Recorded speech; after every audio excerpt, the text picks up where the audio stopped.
నేను చెప్పాను, అమ్మా కొడుకులు ఇద్దరు కలిసి చైర్లు మట్ట పెట్టేస్తున్నారు. రాజ్యసభలో చైర్లు మట్ట పెట్టేశారు. రాజ్యసభలో ఖాళీ ఏమీ లేదు. అలాగే లోకేష్ వచ్చి ఆయన చైర్లు మడత పెట్టేశాడు. ఇవాళ పాపం వారి సతీమణి ఎన్టీ రామారావు గారి కుమార్తె వచ్చి చంద్రబాబు నాయుడు గారిని రెస్ట్ తీసుకోమంటుంది. విన్నారా?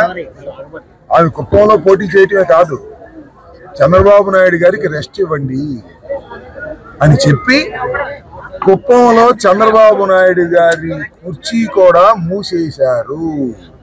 ఇది చాలా స్పష్టమవుతున్నది. నేను ఒకటి మనవి చేస్తా, నిన్నే ఎక్కడో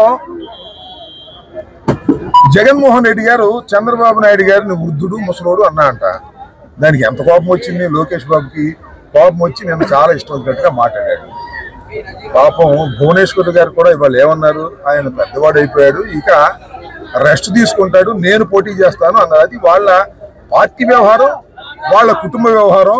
మొత్తం ఇద్దరికి రెస్ట్ ఇచ్చి, ఎవరికి బాబు కొడుకులకి ఇద్దరికి రెస్ట్ ఇచ్చి, నందమూరి తారక రామారావు గారు కుమార్తె కుప్పంలో పోటీ చేయమని ఎవరు పోటీ చేసినా శ్రీమద్ రమారమణ గోవిందే. కుప్పంలో ఓడిపోవటం ఖాయం.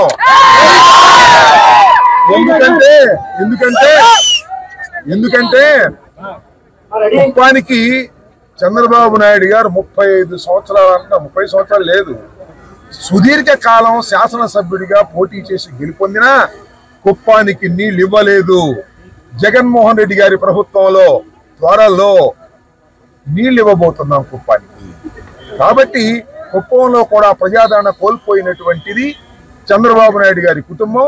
కాబట్టి అక్కడ కూడా చైరు మడత వెయ్యవలసిందే. కుప్పంలో గెలిచే పరిస్థితి తెలుగుదేశానికి లేదు, రాష్ట్రంలో ఎక్కడ గెలిచే పరిస్థితి లేదు.